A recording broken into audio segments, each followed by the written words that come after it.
மயிலாடுதுறை சட்டமன்ற தொகுதி பாமக வேட்பாளர் சித்தமல்லி பழனிசாமியை ஆதரித்து திரைப்பட நடிகரும் இயக்குநருமான தங்கர் பச்சான் மாம்பழம் சின்னத்திற்கு வாக்கு கேட்டு மணல்மேடு கடலங்குடி காளிக்குத்தாலம் ஆகிய பகுதிகளில் வாக்கு சேகரித்து பரப்புரை மேற்கொண்டார். கடலங்குடியில் அவர் பேசுகையில், மக்களின் வாழ்வாதாரத்தை சீரழிக்கும் சினிமாவை காட்டிலும் மக்களின் முன்னேற்றத்திற்காக போராடுவதையே நான் விரும்புகிறேன்.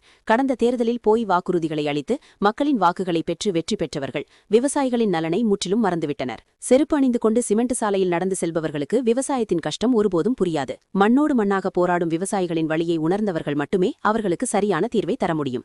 இளைஞர்களுக்கு நிரந்தர வேலைவாய்ப்பை உருவாக்கி தராமல் வெறும் உதவித்தொகை வழங்கி ஏமாற்றுவதை நிறுத்த வேண்டும். மயிலாடுதுறை மண்ணின் வளத்தை பாதுகாக்கவும் விவசாயம் சார்ந்த தொழிற்சாலைகளை உருவாக்கவும் பாட்டாளி மக்களுக்கு வாக்களிக்க வேண்டும் என்று வேண்டுகோள் விடுத்தார். பாதுகாக்கப்பட்ட வேளாண் மண்டலம் பெறுவதற்கு பாமக பெரும் பங்காற்றியது என்று குறிப்பிட்டார். பின்னர் காளி கிராமத்தில் பேசுகையில், காளி கிராமம் இருண்டு கிடக்கிறது, மின்சாரம் இருக்கிறது, மின் கம்பியில் மட்டும்தான் இருக்கிறது. மன்னராட்சி காலத்தில் பொதுமக்களின் குறைகளை தெரிந்து கொள்ள மாறுவேடம் அணிந்து மன்னர்கள் நகர்வலம் வருவர். ஆனால் திமுக ஆட்சியில் முதலமைச்சர் ஸ்டாலின் மக்களை சந்திக்கவில்லை. அவர் வந்து நேரடியாக பார்த்தால்தான் மக்களின் நிலை தெரியும். மயிலாடுதுறையில் மக்கள் ஏமாற்றப்பட்டுள்ளனர். புத்திசாலித்தனமாக வேட்பாளரை தேர்ந்தெடுக்காமல் இந்த மண்ணுக்கு சம்பந்தமில்லாத ஆட்களை கொலி மக்கள் கரிகெடுத்துள்ளனர். அதனால்தான் வெளியூரிலிருந்து வேட்பாளர்களை கொண்டு வந்து காங்கிரஸ் நிறுத்துகிறது. காங்கிரஸ் கட்சிக்கு பணம் மட்டும்தான் வேண்டும். யாரை வேண்டுமானாலும் வேட்பாளராக கொண்டு வந்து நிறுத்தி வெற்றி பெற்றுள்ளனர். இது மக்களுடைய தவறு. இந்த முறை காங்கிரஸை தோற்கடித்து பாருங்கள். அடுத்த முறை வெளியூரிலிருந்து வேட்பாளர்களை நிறுத்த மாட்டார்கள். இதுவரைக்கும் புத்திசாலித்தனமாக பொதுமக்கள் வாக்கை பயன்படுத்தவில்லை. திமுக அரசு வாக்குறுதிகளை நிறைவேற்றாமல் ஏமாற்றிவிட்டது. மண்ணின் மைந்தருக்கு மாம்பழம் சின்னத்தில் வாக்களிக்க வேண்டும் என்றார். எனக்கு மட்டும்தான் வெளிச்சம் இருக்கு.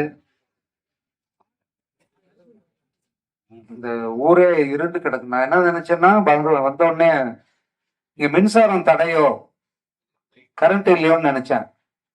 ஆனா அங்க மின்சாரம் இருக்கு. எங்கன்னா அந்த ஒயர்ல மட்டும் இருக்கு.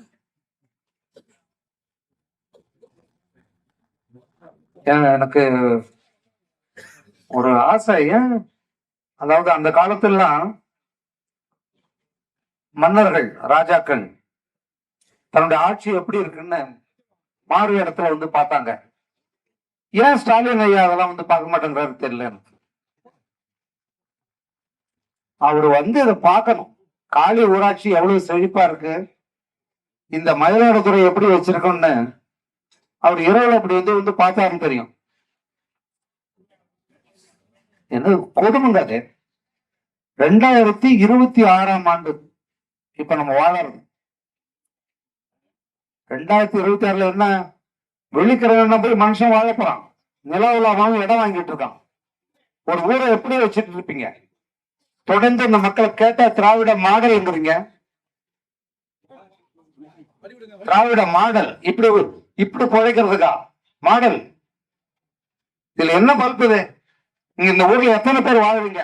இதே என் ஊரா இருந்தா நான் விட்டு வைப்பேன். அத நீங்க பார்த்துட்டு பேசாம போயிட்டு இருக்கீங்க. மயிலாடுதுறை மாதிரி ஏமாற்றப்பட்ட மக்கள் இல்ல. திராவிட மாடல் ஆட்சி இத எல்லா ஊர்லயும் போய் சொல்ற ஆளு நான் கிடையாது. எனக்கு தேவையில்லை. ஒரு முறையா புத்தால்தனமா நீங்க தேர்ந்தெடுத்துறீங்களா? இது வரைக்கும் இந்த மண்ணுக்கே சம்பந்தம் இல்லாத ஆட்கள் ஏன் சின்னத்தை பார்த்து வாக்களிச்சுங்க?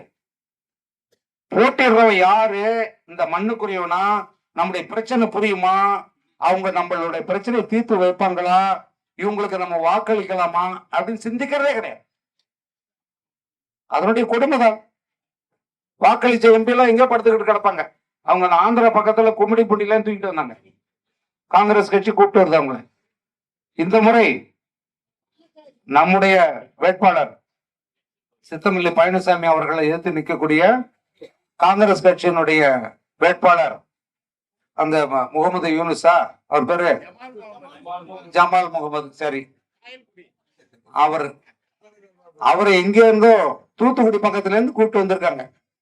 காங்கிரஸ் கட்சிக்கு தேவையெல்லாம் என்ன வேணும்? அவங்க கிட்ட இருந்து பணம் மட்டும்தான் வேணும். எந்த ஊர்ல இருந்து யார வேணாலும் கொண்டு வருவாங்க. ஏன்னா அவங்க வெற்றி கண்டு இருக்காங்க. அது அவங்களுடைய தவறு இல்ல.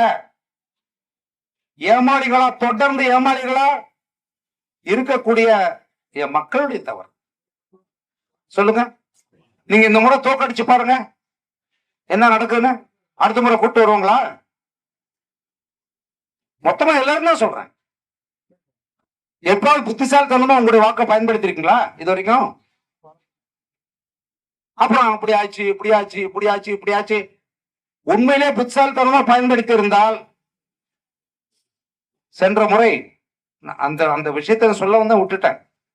10 ஆண்டுகள் அண்ணா திராவிட முன்னேற்ற கழகத்தினுடைய ஆட்சி இருந்தப்ப இனிமே நமக்கு இங்க வேலை இல்லை, நம்ம கட்சியெல்லாம் மூட்டை கட்டி போக வேண்டியதுதான், நமக்கு அடுத்தது வேற எங்கேயாவது மாநிலத்துக்கு ஓடி போயிடுவோம்னு இருந்தவங்க தான் திராவிட முன்னேற்ற கழகம்.